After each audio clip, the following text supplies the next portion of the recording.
আল্লাহ রাব্বুল আলামিন বলেন, নিশ্চয় আমি আল্লাহ জাহান্নামের মধ্যে মুনাফিক এবং কাফেরদেরকে একত্রিত করব।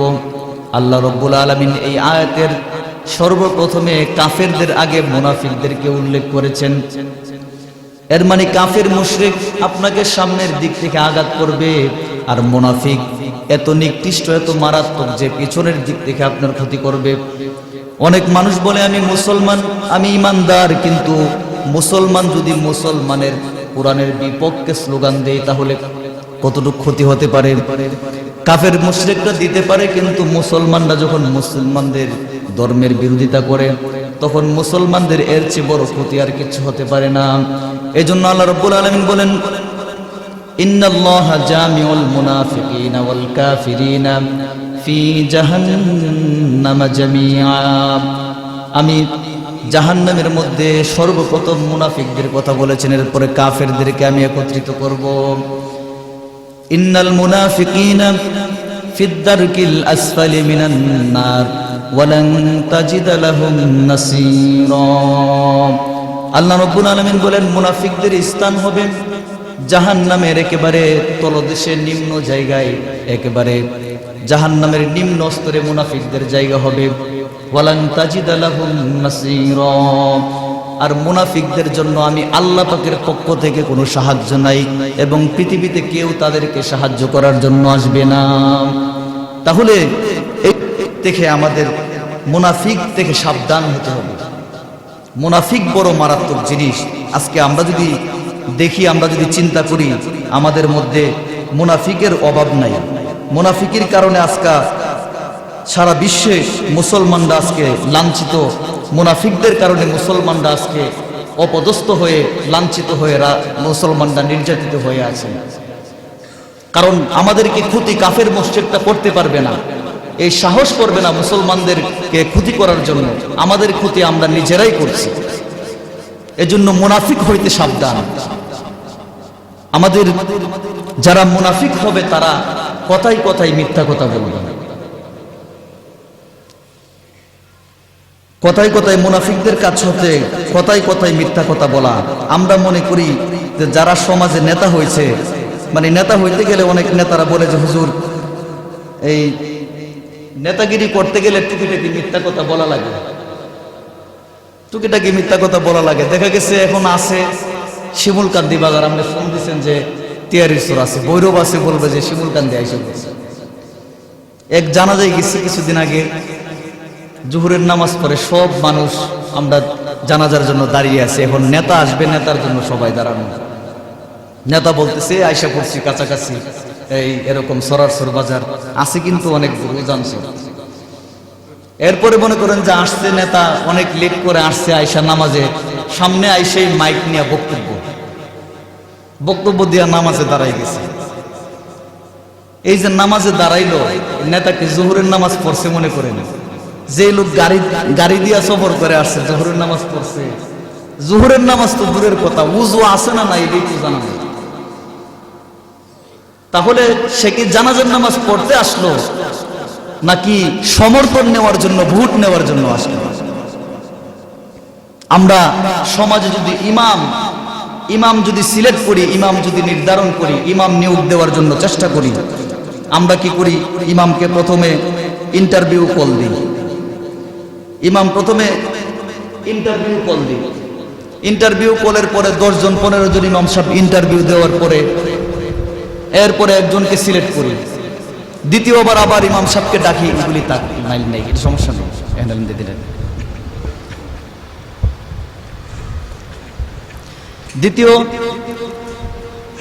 দ্বিতীয়ত আমরা কি করি? ইমাম সাহেব যখন আসে তারপরে তার খোঁজখবর লই। ইমাম সাহেবের বাড়িতে বাচ্চা কাচ্চা আছে কিনা, বউ আছে কিনা। এরপরে আমরা যখন ইমাম সাহেব নির্ধারণ করি, তখন প্রথমে ইমাম সাহেবকে কল দিই, ইন্টারভিউ কল দিই। 10 জন 15 জন ইমাম সাহেব আসে, ইন্টারভিউ দিই। এরপরে একজনকে সিলেক্ট করি। উনি আসলে তারপরে আবার পার্সোনাল ইন্টারভিউ, হুজুর আপনার বিবি আছে কিনা, বাচ্চা আছে কিনা, বাড়িতে আপনার বাপ মা পর্দা করে কিনা, অনেক জায়গায় ইমাম সাহেবের বাড়িঘর কি করে এটা পর্যন্ত দেখে। ইমাম সাহেব যদি নামাজে লোকমা দেয় ভুল করে, পিছনে মুসল্লিরা লোকমা দেয় কি দেয় না? লোকমা দেয়। কিন্তু যারা সমাজের ইমাম, ইমাম হচ্ছে নেতা। ইমাম মানে কি? নেতা। যাদেরকে আমরা সমাজের ইমাম হিসাবে নির্ধারিত করি, তাদেরকে কিন্তু আমরা লোকমা দেই না।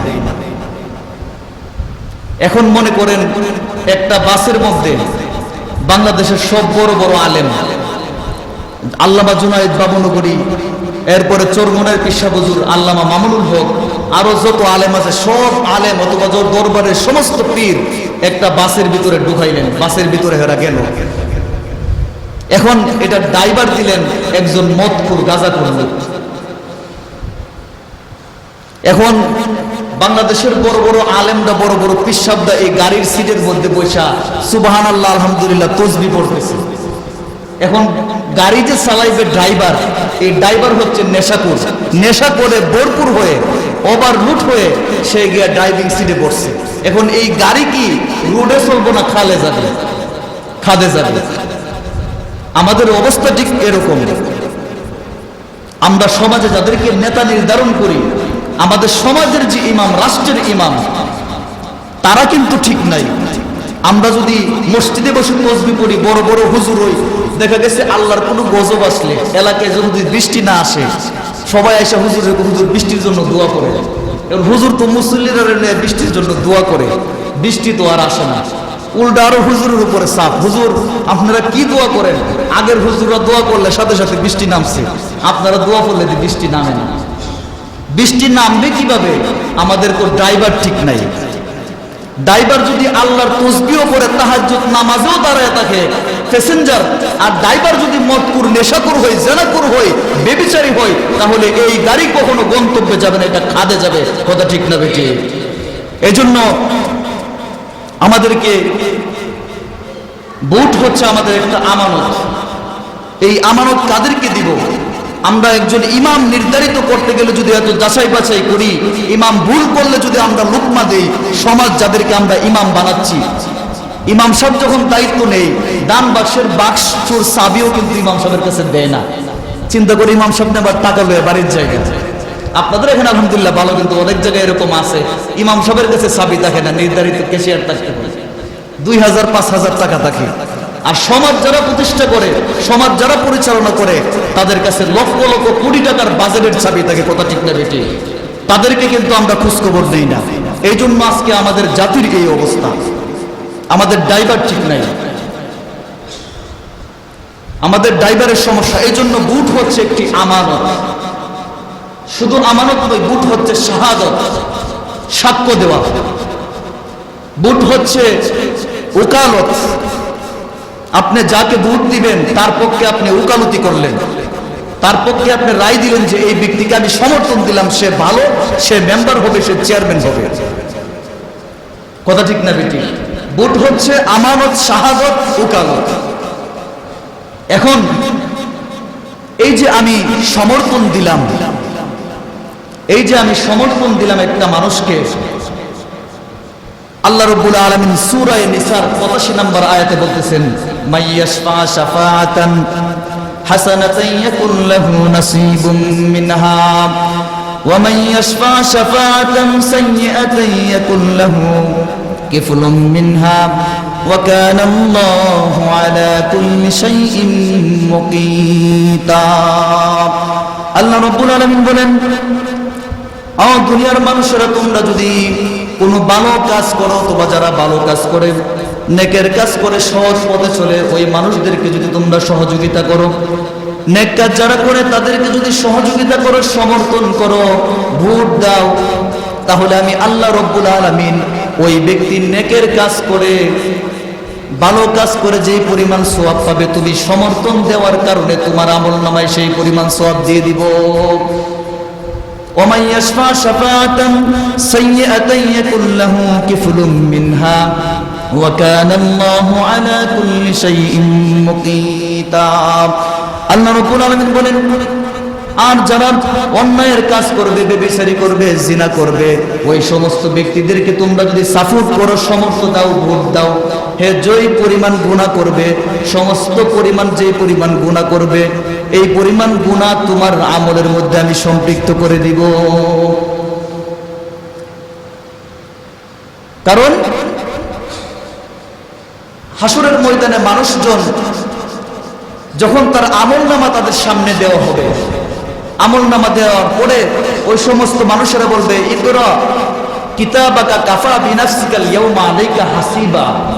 আমি তো কোনোদিন জীবনে জিনা করি নাই, আমার আমলনামায় তো জিনাহের গুনাহ। আমি তো কোনোদিন বেবিচারি করি নাই, আমার আমলনামায় তো বেবিচারির গুনাহ।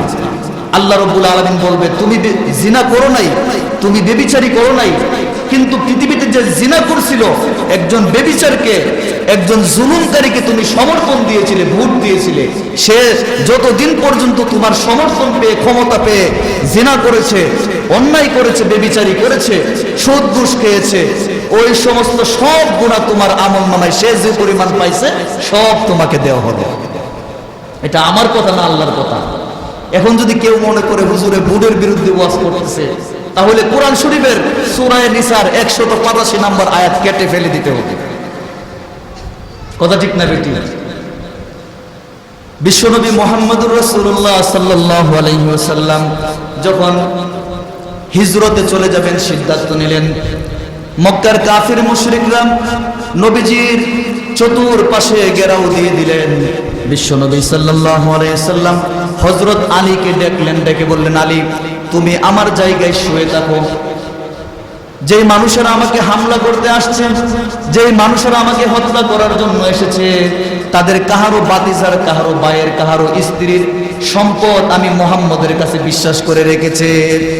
তারা তাদের নেতাকে বিশ্বাস করে নাই, তাদের পরিবার আত্মীয় স্বজনকে বিশ্বাস করে নাই, আমি মুহাম্মদকে বিশ্বাস করে আমার কাছে তাদের আমানত রেখেছে। আমি এখান থেকে যাওয়ার পরে, হিজরতে যাওয়ার পরে ওই সমস্ত ব্যক্তিদের আমানত তুমি নিজ দায়িত্বে তাদের কাছে পৌঁছে দিবা। যেই নবীজিকে যেই কাফের মুশরিকরা মারার জন্য, হত্যা করার জন্য এসেছে, ওই বিপর্যয় সময়ে, বিপদের সময়ে বিশ্বনবী মুহাম্মদুর রাসূলুল্লাহ ওই সমস্ত মানুষের আমানত হেফাজত করার জন্য, তাদের আমানত পৌঁছে দেওয়ার জন্য তিনি দায়িত্বশীল লোক নির্ধারণ করে দিলেন। সুতরাং নবীজি কতটুকু আমানত সম্পর্কে কতটুকু সচেতন ছিলেন। নবীজি সাল্লাল্লাহু আলাইহি সাল্লাম গেলেন আবু জাহেলের কাছে, এক লোক এসে বলতেছেন যে বিশ্বনবী আপনার চাচার কাছে আমার কিছু সম্পদ আছে, উনি এই সম্পদগুলি দিচ্ছেন না, এগুলি আমাকে উদ্ধার করে দেন। বিশ্বনবী সাল্লাল্লাহু আলাইহি সাল্লাম ওই লোককে নিয়ে আবু জাহেলের কাছে গেলেন, গিয়ে বলতেছেন, চাচাজি তার কি লেনদেন আছে সব দিয়ে দেন, তার পাওনা দাওনা তাকে বুঝিয়ে দিয়ে দেন। বলার সঙ্গে সঙ্গে আবু জাহেল তার লেনদেন বুঝায় দিয়ে দিলেন। এখন আবু জাহেলের সাইডে সাইডে যে সাঙ্গভঙ্গ ছিল, তারা বলতেছে যে লিডার, আপনি যে আপনার বাতিজার কথায় দিয়ে দিলেন, এটা কি করলেন? কিছু তো হুমকি দুমকি, ধমক টমক দেওয়ার দরকার ছিল, আপনি তো কিছুই করলেন না। আবু জাহেল বলতেছেন যে তোমরা যা দেখো, আমি যা দেখি তোমরা তা দেখো না।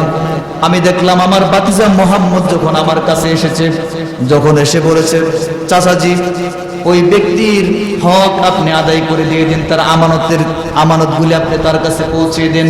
আমি চেয়ে দেখলাম আমার বাতিজা মুহাম্মদের দুই কাঁধের মধ্যে, দুই কাঁধের উপরে দুইটা বাঘ দাঁড়িয়ে আছে ভয়ঙ্কর অবস্থায়। আমি যদি একবার না করতাম, তাহলে এই দুইটা বাঘ আমাকে সঙ্গে সঙ্গে আক্রমণ করে ফেলতো। সুবহানাল্লাহ পড়ি। এই বাঘগুলি কি আল্লাহ পাকের রহমতের ফেরেশতা?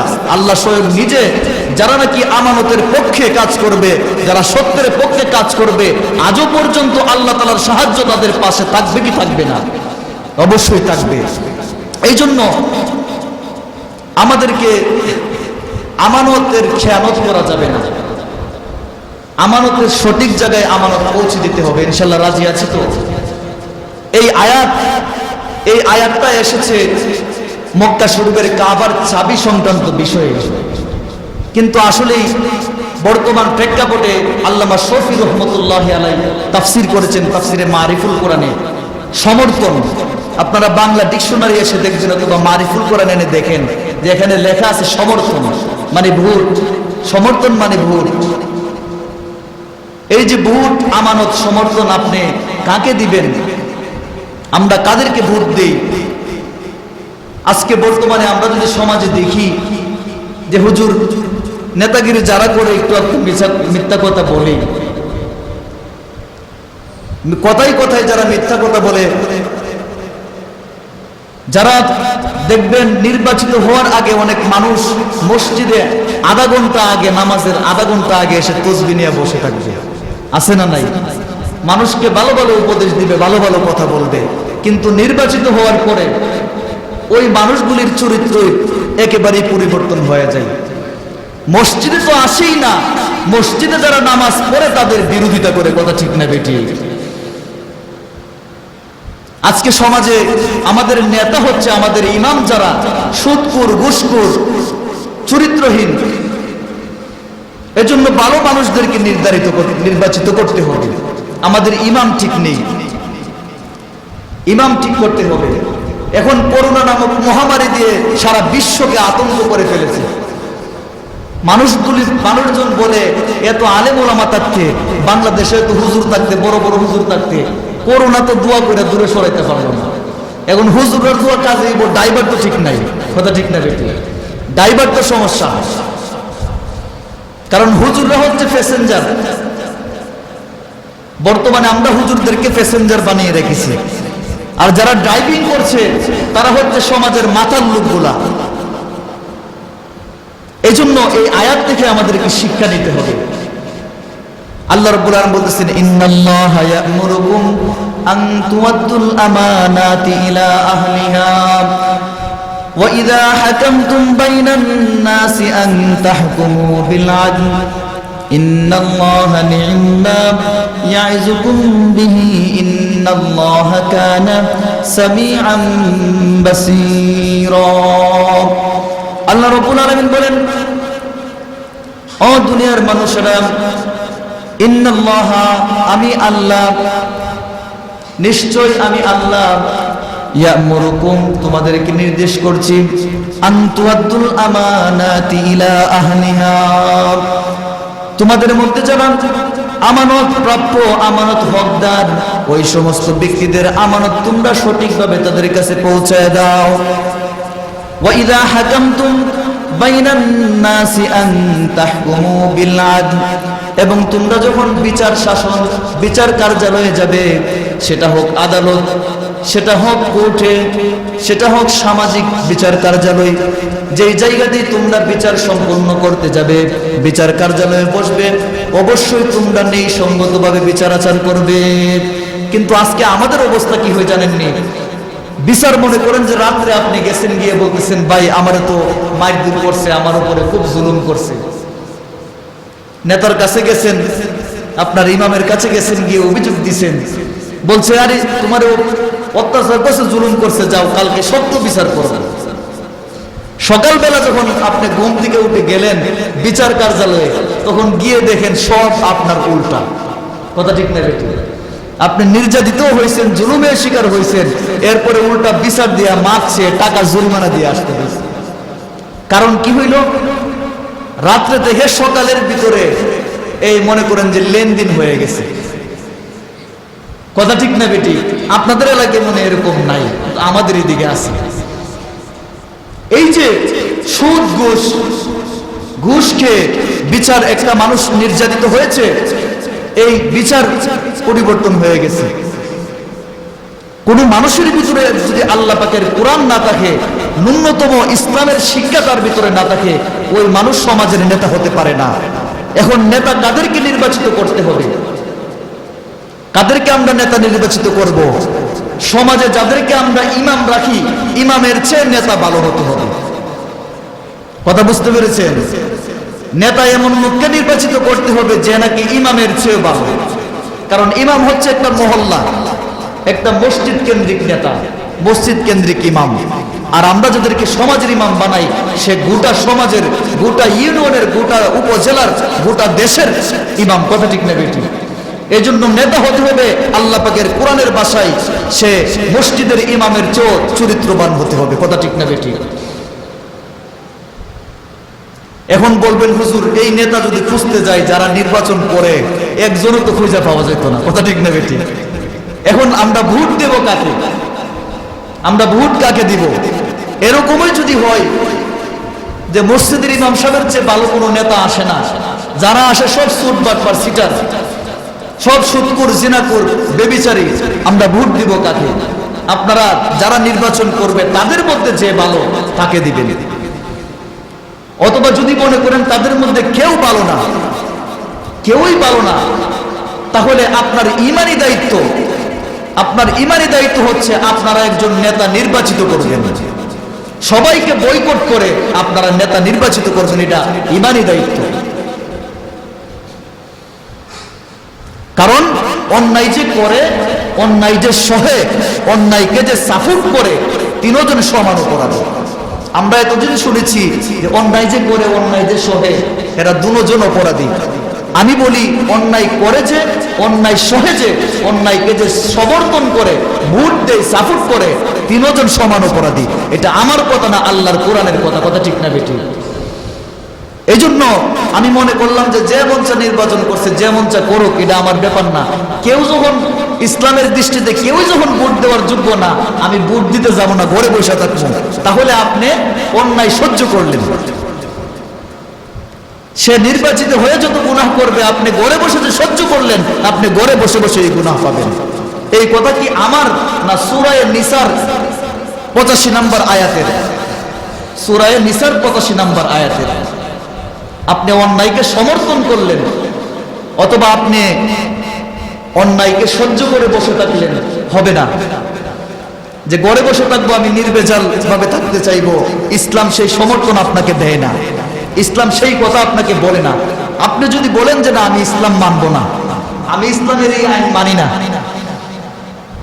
অন্য সবকিছু মানে ইসলামের আইন মানি না, তাহলে আপনার জন্য কোনো ওয়াজই নাই। ঠিক না বেটি? আপনার জন্য কোনো ওয়াজ নাই। ইসলামকে, ইসলামের নামাজকে মানবেন, ইসলামের হজ যাকাতকে মানবেন, কিন্তু ইসলামের গুরুত্বপূর্ণ বিধান, ফরজ বিধানকে মানবেন না, এটা তো হবে না। এই ভোট হচ্ছে, সমর্থন হচ্ছে আমি আপনার জন্য ফরজ বিধান। আজকে অনেক কথা নিয়ে এসেছিলাম, আসলে আমার সব কথা হারিয়ে ফেলছি, অথবা যেভাবে কথা গুছিয়ে বলতাম ওই সব কিছু ভুলে গেছি। যাই হোক, এখন মুনাফিক হচ্ছে ওই সমস্ত ব্যক্তিরা। আজকে আমরা যদি চিন্তা করি, আমি মনে বলি যদি মুনাফিক চিন্তা করি, তাহলে বাংলাদেশে কোনো নেতাই মনে মুনাফিক না, সবাই আল্লাহর ওলি। কথা ঠিক না বেঠিক? সবাই মনে আল্লাহর ওলি, কোনো মুনাফিক নাই। মুনাফিকের অনেকগুলি আলামত আছে, এর মধ্যে যারা কথাই কথাই মিথ্যা কথা বলে, কথাই কথাই যারা মিথ্যা কথা বলে। এখন আপনাকে দেখতে হবে আপনার কোন নেতা মিথ্যা কথা বলে না। এরকম নেতা কি পাওয়া যাবে? মনে হয় গড়ে গড়ে এরকম নেতা। আল্লাহ রাব্বুল আলামিন বলতেছেন, নাহনু আকরাবু মা ইয়ালফিজু মিন কওলিন ইল্লা লাদাইহি রাকিবুন আতীদ। আল্লাহ রাব্বুল আলামিন বলতেছেন যে তোমরা যেই কথাগুলি বলো, তোমাদের জবান থেকে যেই কথাগুলি বের হয়, প্রত্যেকটি কথাই কিন্তু তোমাদের দুই কাঁধের ফেরেশতারা লিপিবদ্ধ করে। কথা ঠিক না বেটি? দুই কাঁধের ফেরেশতারা লিপিবদ্ধ করে। আমি যত কথা বলবো, কথাগুলি সব লিপিবদ্ধ থাকবে। হাসরের ময়দানে মানুষগুলি আল্লাহ তাআলা জিগাইবে যে তুমি নামাজ পড়ছিলে, মানুষ বলবে আল্লাহ নামাজ পড়ছি। সৎ পথে চলছিলে? হ্যাঁ সৎ পথে চলছি। জিনা করছিলে? যে আল্লাহ না জীবনে কোনোদিন জিনা করি নাই। বেবিচারি করেছিলে? না আল্লাহ কোনোদিন বেবিচারি করি নাই। এখন আল্লাহ তাআলা তো আমল নামা দেখে দেখবে সব গুনাহ তার আমল নামায় আছে, কিন্তু সে অস্বীকার করতেছে। আল্লাহ রাব্বুল আলামিন বলবেন, আল ইয়াউমা নাখতিমু আলা আফওয়াহিহিম ওয়া তুকাল্লিমুনা আইদিহিম ওয়া তাশহাদু আরজুলুহুম বিমা কানু ইয়াকসিবুন। আল্লাহ রাব্বুল আলামিন বলবেন, এই জবানকে আল্লাহ রাব্বুল আলামিন বন্ধ করে দিবেন, যখন মানুষগুলি মিথ্যা কথা বলবে, অন্যায় করার পরেও আল্লাহ রাব্বুল আলামিনের কাছে অস্বীকার করবে, আল্লাহ রাব্বুল আলামিন ওই সমস্ত মানুষের জবানগুলি বন্ধ করে দিবেন। তাদের হাত, তাদের পা হাসরের ময়দানে রব্বুল আলামিনের সামনে সাক্ষী দিবেন যে রব্বুল আলামিন আমার এই হাত দিয়ে মানুষের উপরে জুলুম করেছিল, আমার পা দিয়ে হেঁটে গিয়ে সে অন্যায় করেছিল। চক্ষু আপনার বিরুদ্ধে সাক্ষী দিবে, আমায় এই চক্ষু দিয়ে সে জিনা করেছিল। দেহের প্রত্যেকটা অঙ্গ প্রত্যঙ্গ আপনার বিরুদ্ধে সাক্ষী দিবে। তখন এই মানুষগুলির জবান আল্লাহ রাব্বুল আলামিন বন্ধ করে দিবেন। এই জন্য মিথ্যা যারা বলবে, কথায় কথায় যারা মিথ্যা বলবে, ওই সমস্ত মানুষ কখনো মানুষের ভালো কাজ করতে পারে না। তাদেরকে আমরা নেতা নির্ধারণ করি। অনেকেই বলে যে হুজুর নেতাগিরি করলে নির্বাচন, নেতাগিরি যাই করি মিথ্যা কথা বলা লাগে, না করলে এটা সেটিং দেওয়া সম্ভব না।